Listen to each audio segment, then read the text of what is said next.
Okay. All right. So, yeah, as you've heard, my lab has been working for actually many years now, trying to understand various aspects of um, the problem of how life got started on the early Earth. And our approach has been synthetic in the sense of trying to build systems like you see on the screen, which is basically a schematic of what we think a primitive cell or protocell might have looked like. Basically, a very simple kind of cell membrane encapsulating small bits of genetic material, which we think are RNA or something fairly similar to modern RNA. So there are many different aspects of this overall problem. But today I want to focus on something that we've been particularly involved in over the last uh, few years, which is the fidelity with which it might be possible to transmit information even before there were any enzymes around that could do things like, impose selectivity on incoming nucleotides or do more sophisticated things like error correction. Um, okay, so let's see. Okay, so let me just minimize this. Okay, good. So just focusing on the problem of the replication of that genetic material, that can be kind of divided up into subproblems, each of which has its own complexity. Um, for many years prior to what I'll talk about today, we'd been focusing on just the copying chemistry. How do you copy a template before there were RNA polymerases around, or even ribozymes that could do this?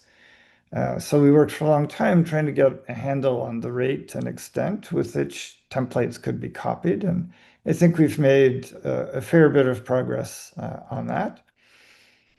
In the course of doing those experiments, we realized that there was a huge problem in in terms of the bias in nucleotide incorporation, which of course comes from the fact that the AU base pair is so much weaker than the GC base pair. So it's relatively easy to incorporate C's and G's into a growing strand as you copy a template, but much more difficult to incorporate A's and U's. And we've found several ways to get over that problem. So we're not too worried about that aspect of it anymore. But one thing that really looked like a major problem right from the beginning was the accuracy, the fidelity of our template copying chemistry. And I'm going to focus on that today. Um, Beyond that, of course, we have to not just copy a template, but copy the copies. So we need to have actual cycles of replication. And that problem turns out to be actually closely related to the problem of fidelity.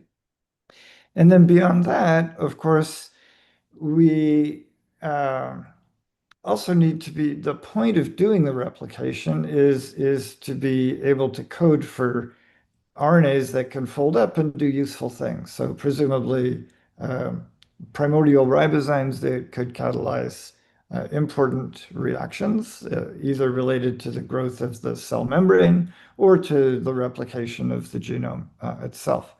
And here there's a problem because folded RNAs are intrinsically poor substrates for template copying. They're bad templates because they're folded up. Whereas for replication, you want something that's unfolded, that's a good template. So there's this this tension between replication and function. So that's another problem that's uh, coming up soon. Okay, but for the purposes of today's talk, I want to focus on the issues of fidelity.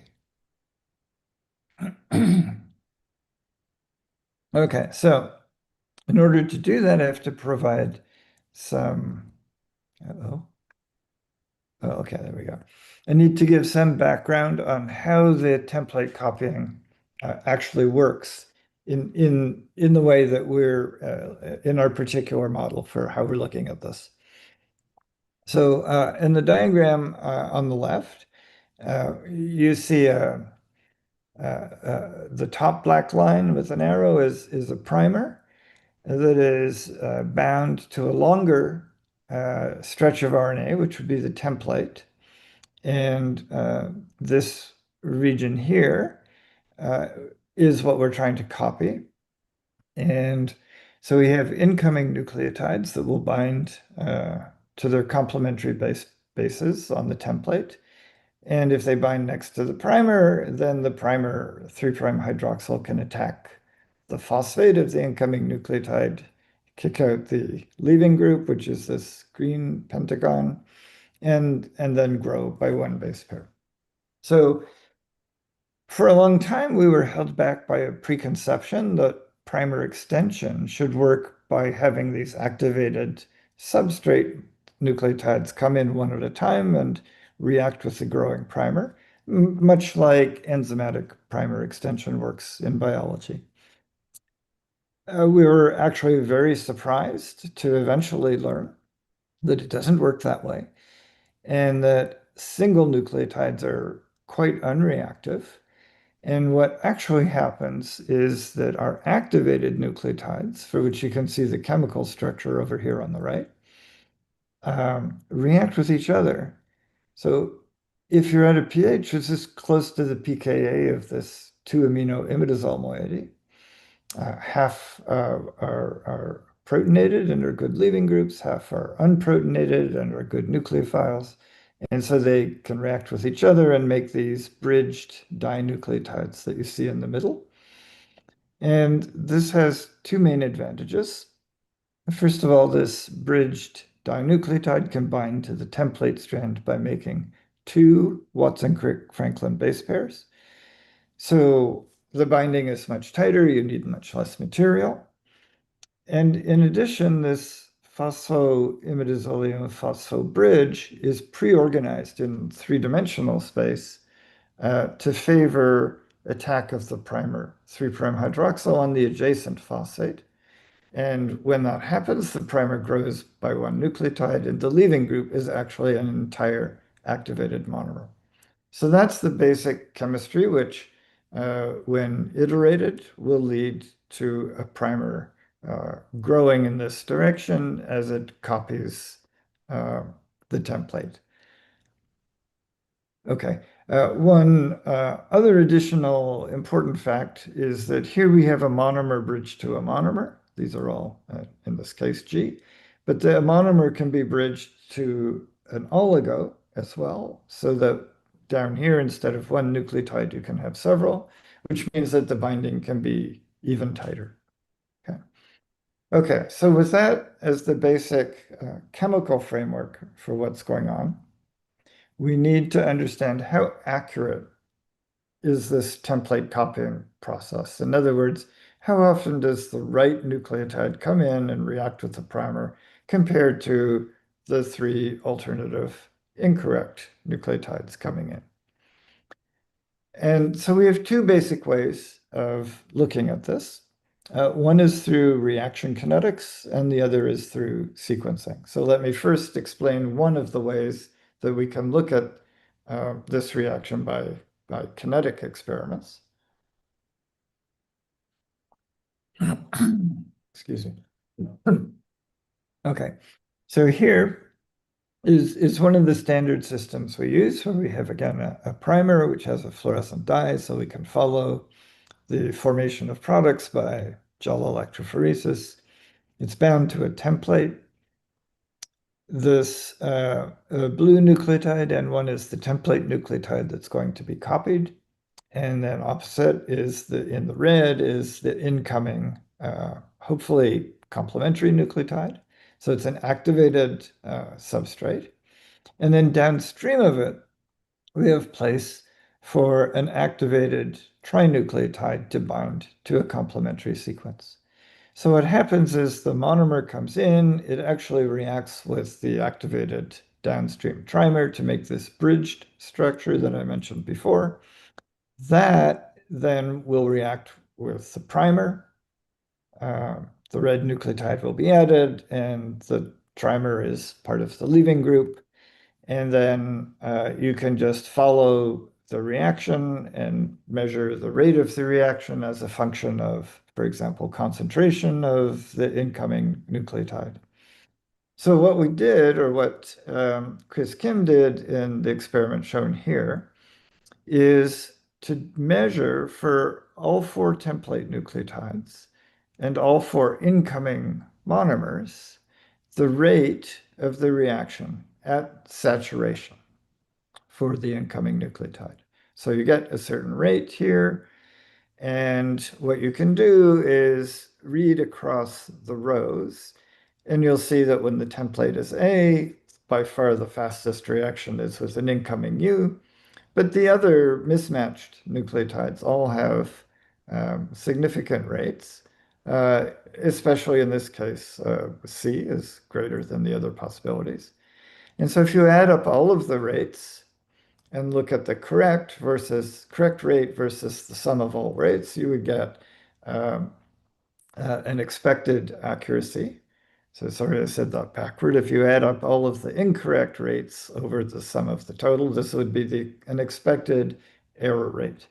And you can add that up for all of the possible templates and get an expected or predicted error frequency for an average, on average for template copying. So here we're predicting an error rate on the order of 6%. Okay, so that is pretty high, and we've recognized for a long time that that's a problem. We've tried various things to get over that. And one of the things that we've played around a lot, both in terms of fidelity and also in terms of getting the different nucleotide incorporation rates to be similar, is playing around with some nucleotide substitution. So, for example, D, which is diaminopurine, makes a stronger base pair with U than does A because it has 3 hydrogen bonds, much like a GC base pair. And so we can do the same kind of thing. It does indeed improve the reaction rate when U is the template and vice versa. But the overall predicted total error rate is similar. And in addition, we see that there is, let's see, I'm trying to see where it is. There's a new error channel, which is D pairing with C and C pairing with D. So this is a wobble base pair similar to a UG base pair. So we've tried to fix one problem and we've ended up making another problem. Okay. We have also for quite a long time been considering whether 2-thiou is a reasonable substitution for U. In terms of the prebiotic chemistry that we think gave rise to the nucleotides, and these are reaction pathways that have been worked out in the lab of John Sutherland in the UK. 2-thiou is a precursor of the canonical nucleotide U.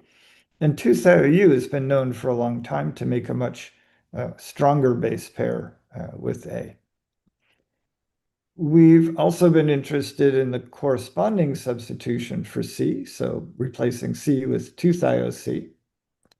This is a problem if you think of C being paired with G.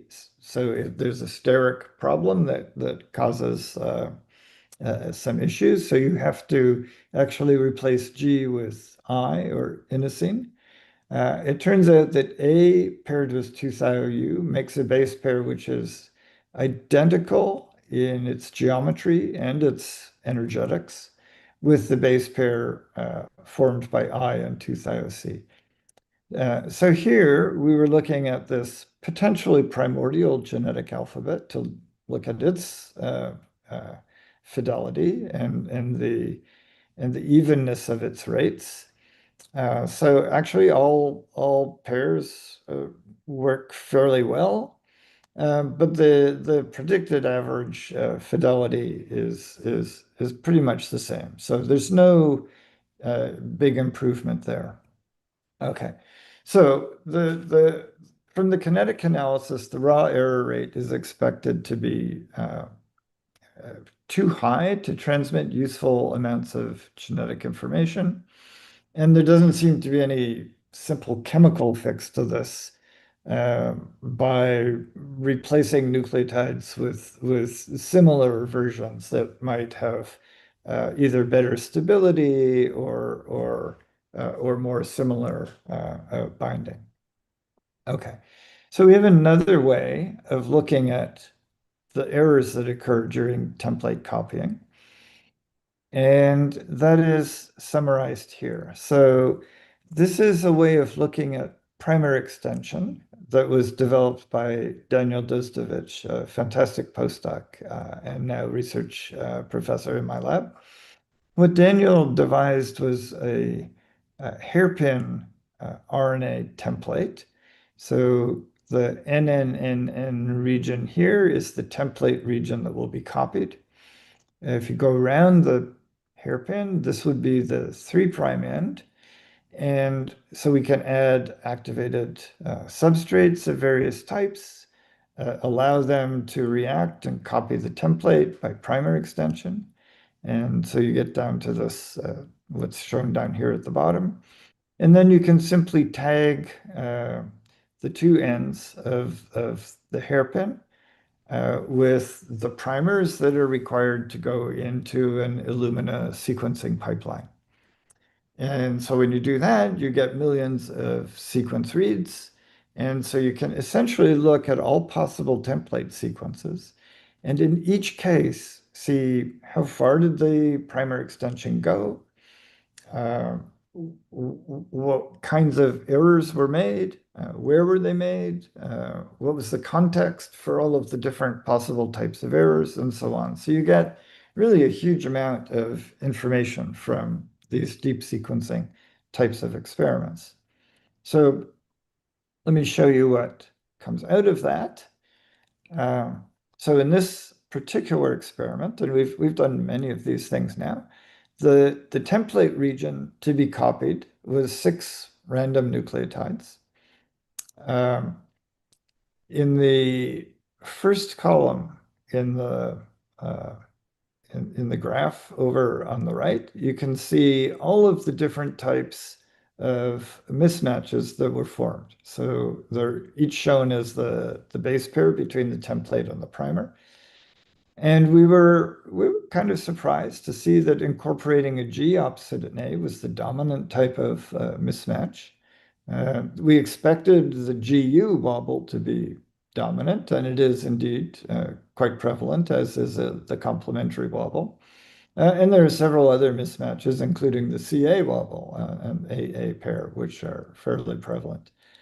If you add those all up, the error frequency, the raw error frequency is 11%, which is even worse than what we were expecting from our kinetic experiments. So that was really looked like a big problem. Let me just show you another example of this. So in this particular experiment, we were putting in activated monomers at a certain concentration, pretty arbitrary.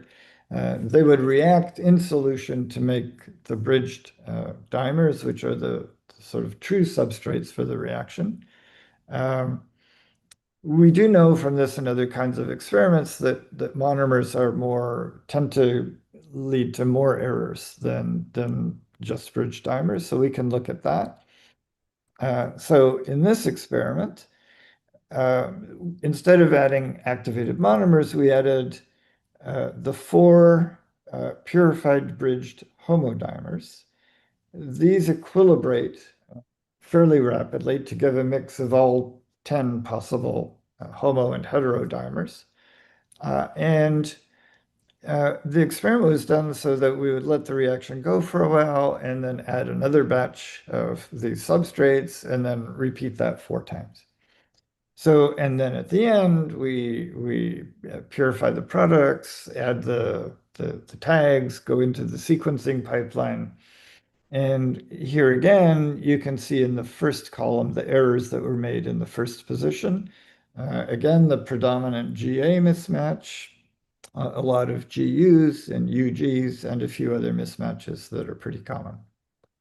The change in distribution at subsequent positions, it's altered largely because of selection effects on template sequences. So for the purposes of this discussion, let's just focus on the raw error rate that we get from looking at mistakes in the very first position. And here it's 8%. So it's marginally better than what you saw in the previous experiment, but it's still a pretty terribly high frequency of mismatches. Okay, let's see. So why is this such a big problem? So the reason is that you can't transmit useful genetic information at a given error rate simply by invoking really, really strong selective pressure. So the mathematics behind this was all worked out by Manfred Eigen in the 60s and 70s. And the basic lesson, really sort of simplifying things, is that the maximum number of functionally important positions or nucleotides that can be transmitted is given by the reciprocal of the error frequency. Okay, so I think technically this is what you get if the selective pressure or advantage of the wild type sequence over mutant sequences is E. Okay, so for an error frequency in the range of, say, 6 to 10%, that means the most information you can transmit from generation to generation to generation is in the range of 10 to 16 nucleotides. Now, small ribozymes tend to be on the order of, say, 30 or more commonly around 50 nucleotides long. And of course, you have to copy a template strand and then copy that strand. So you have to do 2 cycles of copying. So in order to transmit enough information to encode a useful ribosome, we would like the error frequency to be in the range of 1 or 2%, or ideally even lower than that. So we're pretty far away from that degree of accuracy that would be required to get Darwinian evolution off the ground. Okay, so that bothered us a lot for many years. And little did we know that an answer to that was right there in front of us all the time. And that is a phenomenon called stalling. It's the fact that after a mismatch is made during primary extension, it's much harder to keep going.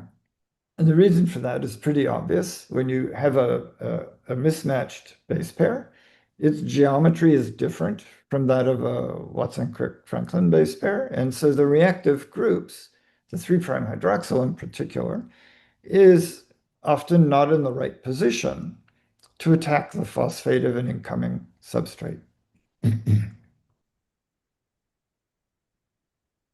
And so as a result, the reaction rate for primary extension after a mismatch can be much less than the reaction rate after a correct base pair. Okay, so this phenomenon really first came to my attention some 20 years ago when Justin Ichida and others in my lab were working with TNA, particularly John Chaput, who's now a professor at UC Irvine.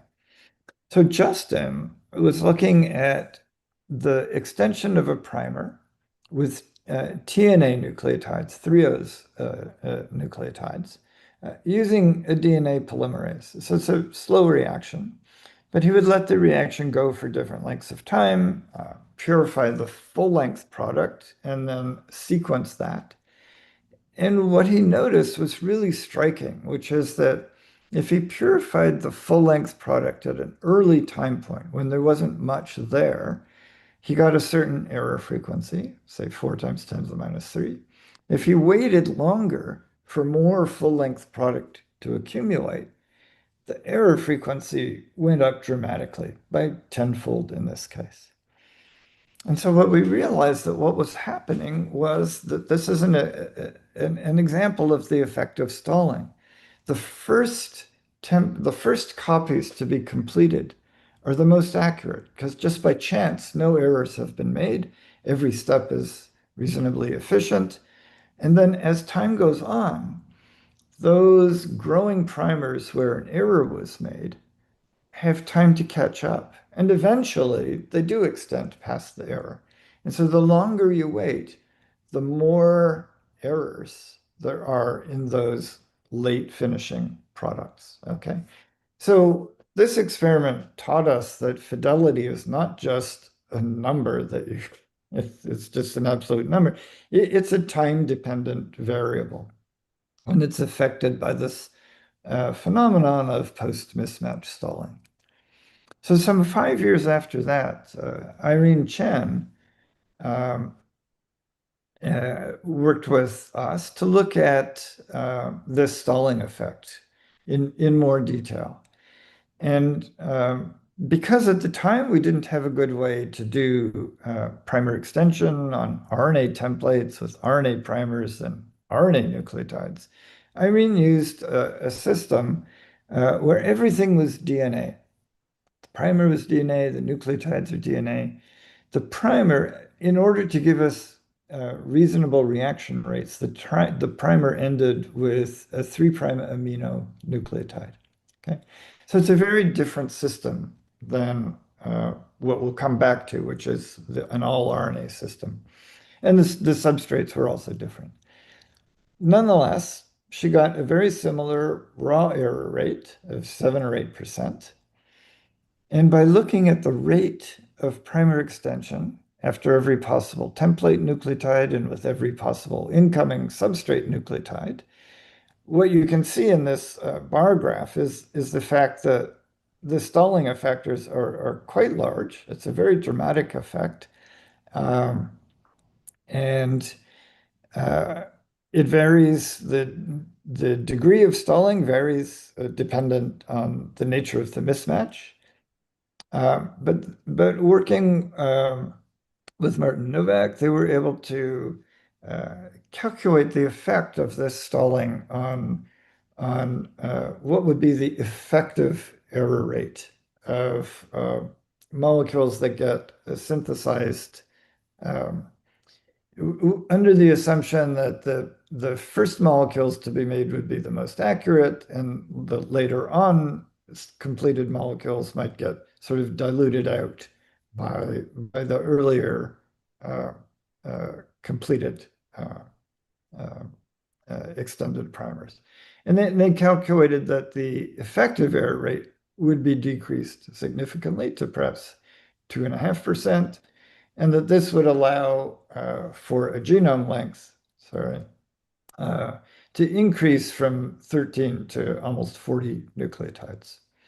So a significant effect that might actually allow for the inheritance of useful amounts of genetic information. Okay, so more recently, we've decided to look at this in our all RNA system with the actual RNA chemistry that we think could have been relevant at the origin of life.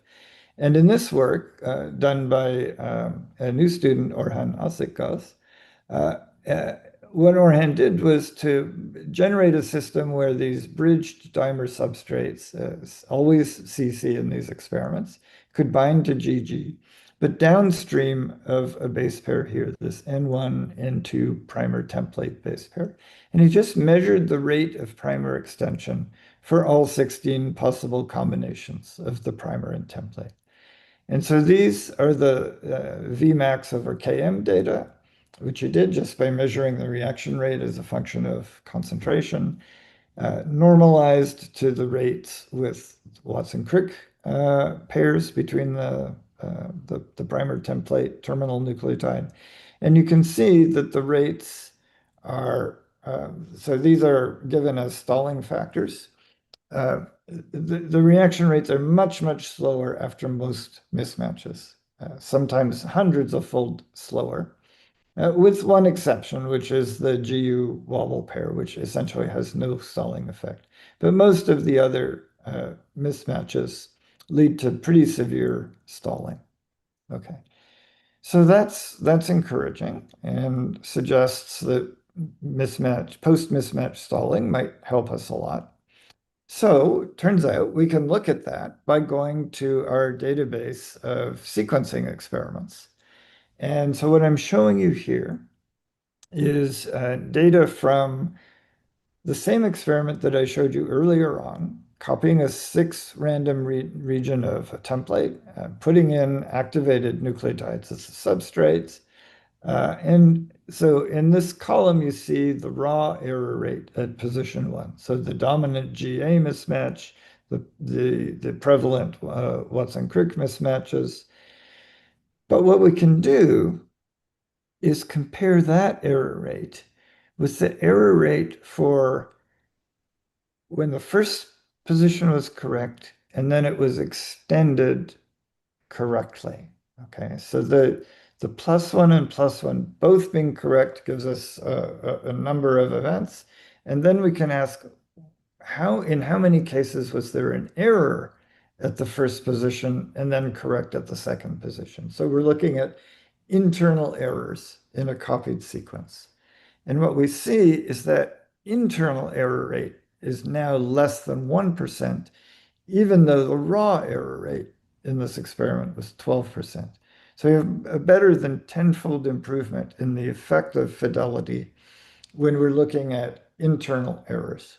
And the reason for this difference is that most errors don't extend at all, ever. Okay, so we can see the same effect in other similar kinds of experiments. And so here is just the same thing done with the experiment where we provide a mix of bridged homodimers as the substrate after they've equilibrated. And so again, by looking at all errors at the +1 position, we have an error rate of 8%. If we only look at the errors that are internal, in other words, they're followed by a correct nucleotide and given as a fraction of where both positions are correct, it's less than 2%. Right, so again, a very encouraging increase in the effective error rate due to the stalling effect. Okay. So there is a question though, like how should we actually interpret these stalling effect experiments? Because if you wait long enough, as I said before, a primer that has been extended with a mismatch will eventually be extended. And so if you wait long enough, everything will catch up. And so you can ask, does stalling actually help, really? And so it turns out that the interpretation or the effect of stalling on fidelity depends on the replication model. If you consider a model with a long, for example, a long circular chromosome, such as a bacterial genome or plasmid or a small circular virus, initiation of copying will occur at some position. If a mistake is made, things will stall there, but eventually everything goes all the way around. And so stalling will slow you down, but doesn't actually help with the overall fidelity. We have a new model for primordial replication, which I'll explain in a few minutes. But in this model, the genome, which is composed of a set of oligos, it actually takes advantage of this stalling effect in that oligos that end in a mismatch will be diluted out by correctly extended oligos because the correct extension is giving faster copying. And so they're continuing on in the replication cycle, whereas the stalled fragments just sit there and get diluted out. So I'll try to explain that uh, in a few slides. So the model, this VCG model, which stands for Virtual Circular Genome, is something that we proposed in the middle of the pandemic. It came about because for a while we couldn't come into the lab. We had nothing to do but sit at home and think. And so we proposed a model for reasons that had nothing to do with fidelity. The reason we proposed the model was to get around problems, long-standing problems with the replication of a primitive genome. And so if you think of trying to replicate a linear genome or even a linear fragment of a genome, you would have to provide primers that could bind to the end, the end of the template and extend all the way to the end. And there's no way to do that in any prebiotic situation. And so if you don't have primers that bind to the ends, you'll lose information from the ends. So that was one big problem. The other problem was strand separation. So if you have an RNA molecule of a length, say, long enough to fold up into a ribozyme, if you copy that and make a long duplex, it's almost impossible to get the strands apart. And even if you could, they'll come back together again under base pairing conditions much more rapidly than our template copying chemistry would allow for. So we proposed the model, which is shown here. So in this theoretical construct, the green circle is a consensus sequence that represents the genome of a primordial cell. But there are no circular molecules. There are only small fragments that map to this circular sequence. So these fragments, in principle, can start and stop anywhere. And of course, they come from both strands. And the advantage of that is that every oligo in this population of oligos can fulfill multiple functions. It can act as a primer. So if it binds to a template oligo in the right way, it can be extended by the primer extension chemistry we've been talking about. Other oligos, particularly longer ones, can act as templates. And they can also act as downstream helpers that provide stacking interactions to stabilize substrate binding, and also as catalysts of strand association. Okay, so with this model, copying of the genome is not processive like it is in biology, where you start at the origin and you go around until you're done. Here, copying is distributive. It occurs in little bits all the way around the circle simultaneously. So we can see that more directly here, where we've just diagrammed a few of the many different base pairing configurations that these oligos could engage in when conditions go from denaturing to favoring reannealing. And so in a fragment, in a proportion of those configurations, a primer will bind to another complementary oligo where there's an overhang, and a little bit of primer extension can take place. Okay, so some configurations allow for primer growth, others don't, but that's fine. By going through repeated cycles of strand dissociation and strand reannealing, every time you go through one of these cycles, you can do a little bit of copying, and that copying occurs at random positions all the way around the circle. And so if you iterate that process enough, coupled with the generation of new short primers, you actually have a replication cycle. And the longer oligos, we hope, can interact with each other and perhaps assemble into higher order structures that could, for example, have ribozyme activity. But for now, let's just focus on this kind of replication cycle and consider its effects on fidelity. And so in this kind of model, you can see that if a primer is extended correctly, it can immediately go on, right, and take part in further growth. Whereas a primer that is extended with a mismatch will be stuck. It won't really do anything. And meanwhile, everything else is continuing. And so the error containing oligos will essentially get diluted out in proportion to their stalling effects of the mismatches. Now, it turns out that there is another entirely separate aspect of this model that we hadn't really considered until we started to collaborate with and talk about this model with Arvind Murugan, who's a professor of physics here at UChicago, and with people in his lab. And so Arvind pointed out that actually there is in this model a particular effect that will also independently enhance the fidelity of copying.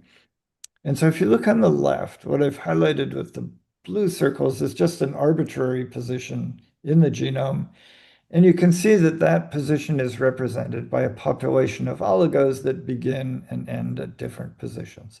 And of course, they could be of different lengths as well as different starts and stop sites. So every position in the genome is represented by a collection of oligos. And these positions can be copied, again, by a collection of oligos from the other strand, as long as they bind downstream of the position of this particular position. So if this oligo binds to this one by base pairing and it's extended, it will copy this position into the complementary strand. Now, consider what happens when an oligo has been extended, but a mistake has been made. Okay? The mistake is going to be initially at the 3' end of the oligo. And at that point, there are no complementary oligos that combine to this template and copy over the mutation. So there's no way that this mismatched mutant position can be copied into its complementary strand at the beginning. Nothing like that can happen until this position is actually extended. So if this oligo binds to a complementary oligo, it can be extended in this direction eventually, and it's extended by 2 or 3 or 4 nucleotides. There will be other complementary oligos that can bind down here and copy the mistake into the complementary strand. So there'll be a transient delay until a mismatch can be copied.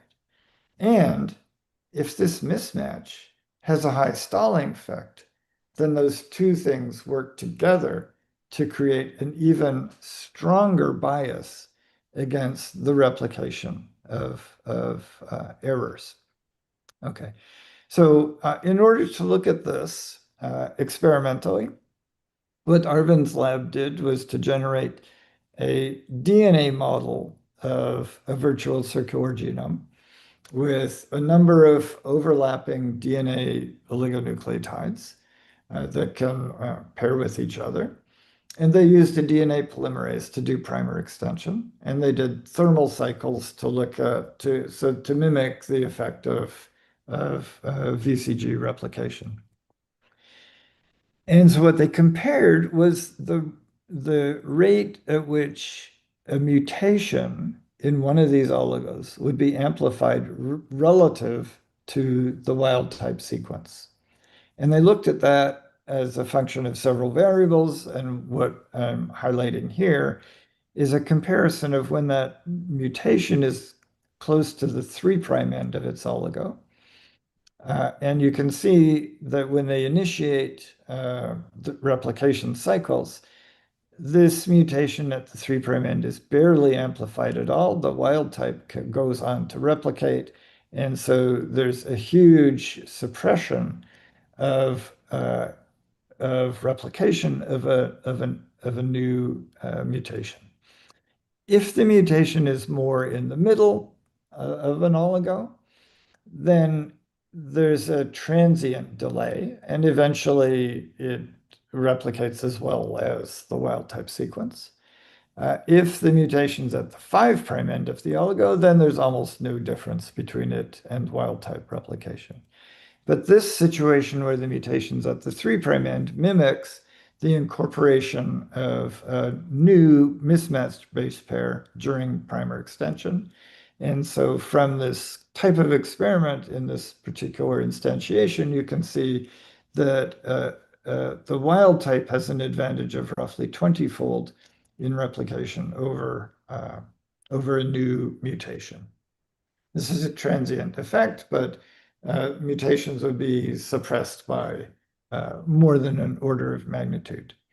And so what we're concluding from this is that we may actually be in a position where, despite a very high raw error rate in primer extension in the RNA system, the combination of stalling effects and replication in the VCG model, we expect to reduce the effective error rate to less than 1%. So just from stalling effect as alone, as you've seen in the sequencing experiments, the rate of errors that are at internal positions is already in the range of 1 or 2%. And if we add on top of that an effect due to this, the sort of collective nature of replication in the VCG model, the error rate could be further reduced to being much less than 1%.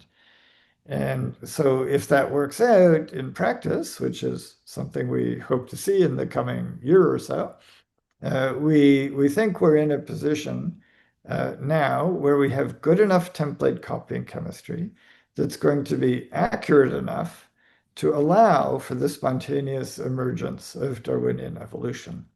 And this in a purely physical chemical system where there are no enzymes. Because at the origin of life, of course, by definition, there's no evolved genetic machinery. So we're very excited by these new results, and we're looking forward over the next year to looking at these effects in an all RNA system, actually in model protocells. And so we're hoping to see the spontaneous beginnings of Darwinian evolution. Okay, so with that, I have tried to mention some of the key people as I went along. These are various people from my group. Over here are really fantastic people who've gone on to, in Legion's case, to be a faculty at the University of Pennsylvania. Deanne and Stephanie are currently on the job market. Wen is on the faculty at Indianapolis, and all of the people on the bottom row are currently in the lab. And I mentioned Daniel as the person who set up the sequencing experiments, and Orhan, who's looked at the kinetics of the stalling effect. And the work I talked about at the end was a collaboration with Arvind Murugan's lab. And the work in particular was done by Martin and Leon. And Yoshia is handling modeling of the VCG system. And so with that, I would be happy to answer questions if we have time for that. And I'll stop sharing for now. Great.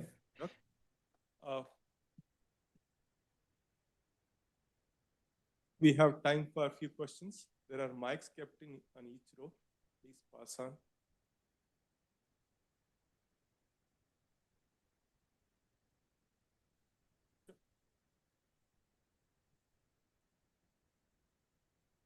Jack, I don't know whether you can see me. I can you hear me? Can sort of, yes, okay, yes.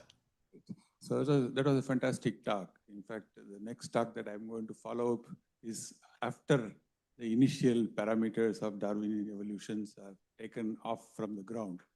I was quite puzzled by the stalling rate that C induces versus cytosine induces versus the other bases.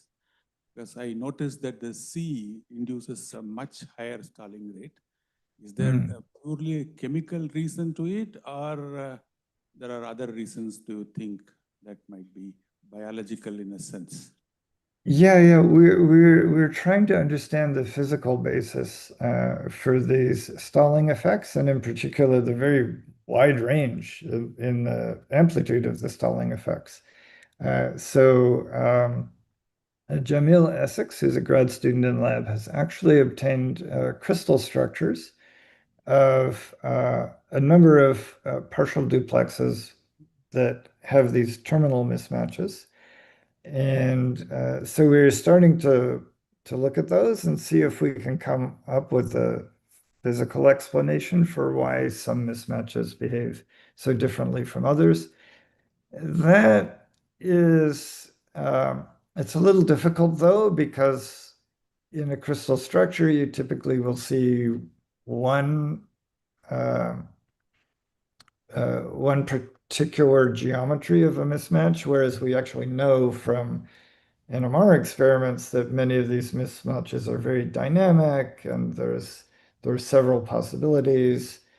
So it's not clear that we're going to be able to explain everything that way. We may eventually, or maybe someone will get NMR evidence for the nature, the structure, and the dynamics of these different mismatches. And I think eventually that will give us an explanation. But for now, we don't really have a very clear physical explanation. Jack here, Umesh here. Have you tried these experiments at different pH, just so that, if one was to think about tautomers of these nucleotides or the bases, would that compensate for the mismatch effect?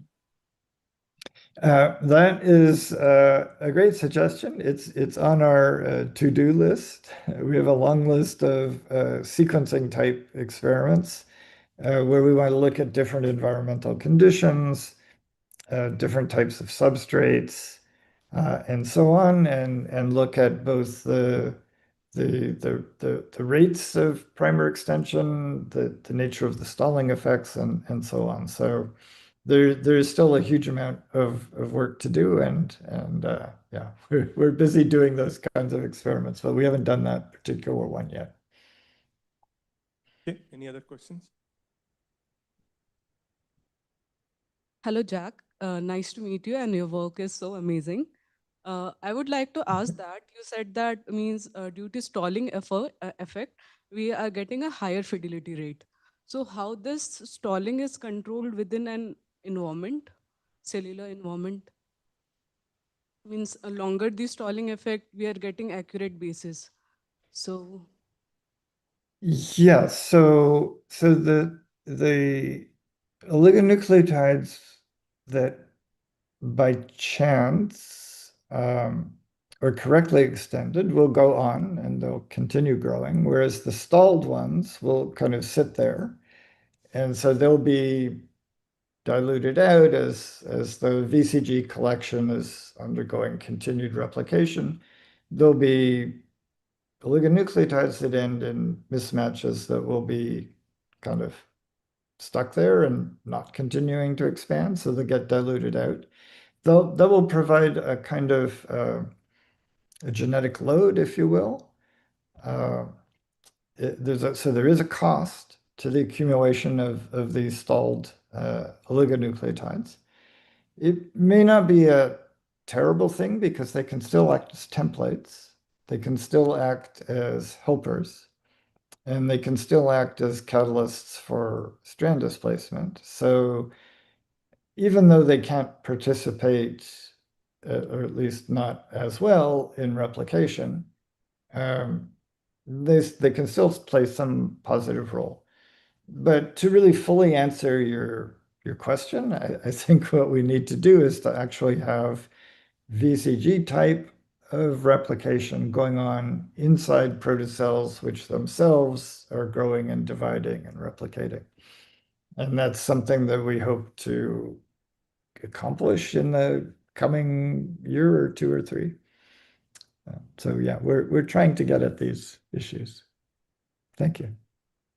Yeah, one more question, Jack. The experiments that you were showing us, they are using a circular RNA molecule. I'm wondering, would the same observations apply if the template wasn't circular, which could very well have been the situation when life evolved? Or you think that many of these RNA molecules would actually be circular? Okay, so let me, I think it's really important to emphasize again that in the virtual circular genome model, there are no circular molecules. All there are these linear short fragments that map to a circle. Yeah. The green circle that you were showing, which was the template, That's a consensus sequence, a consensus sequence. It doesn't represent any actual molecules. Okay. Now, there is a replication model called rolling circle replication, where the genome would be a physically circular molecule.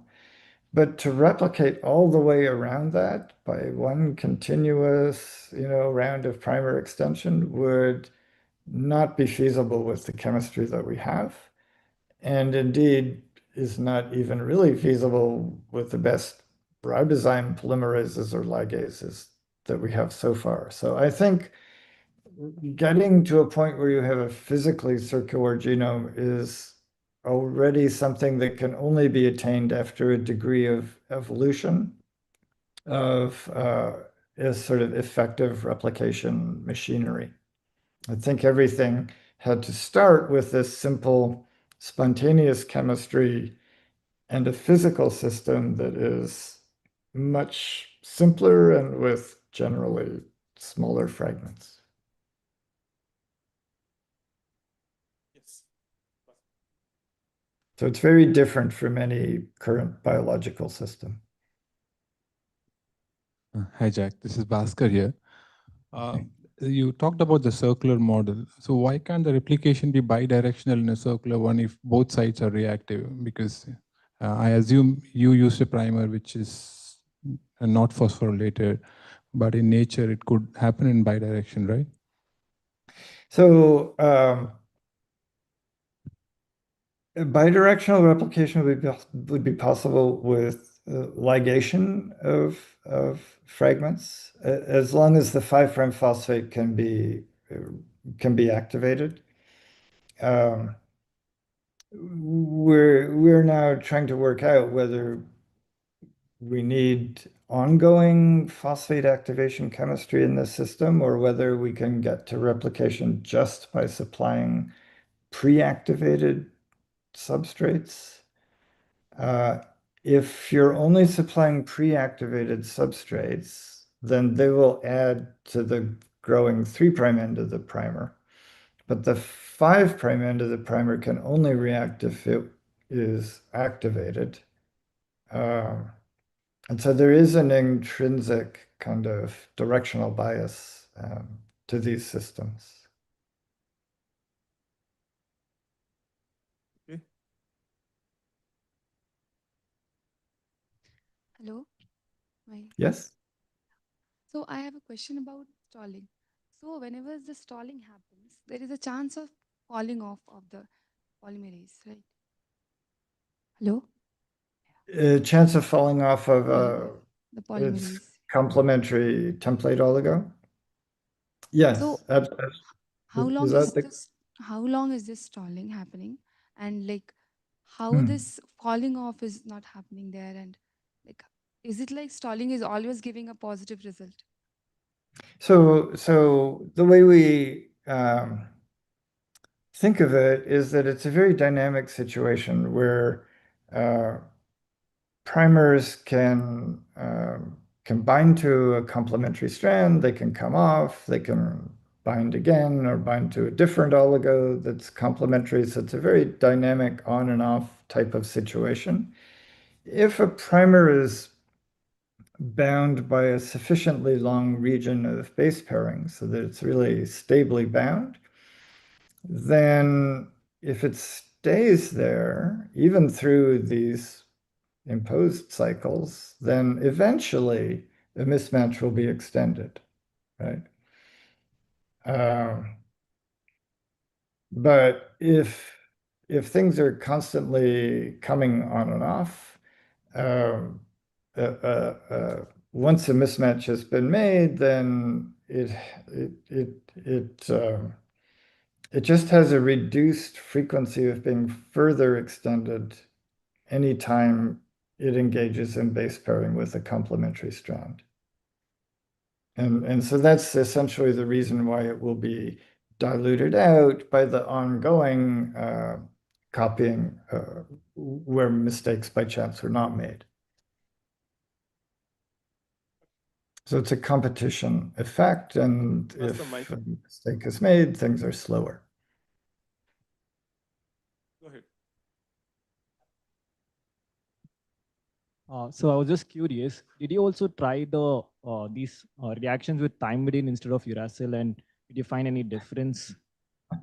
That is another very good experiment, and it's also something that we're planning to do, but we haven't done it yet. Yeah, there are definitely some reasons to think that it might help, and I'm particularly interested in whether it helps with the GU wobble pair. So maybe GT will have a higher stalling effect than GU. So that's going to be a very interesting thing to look at.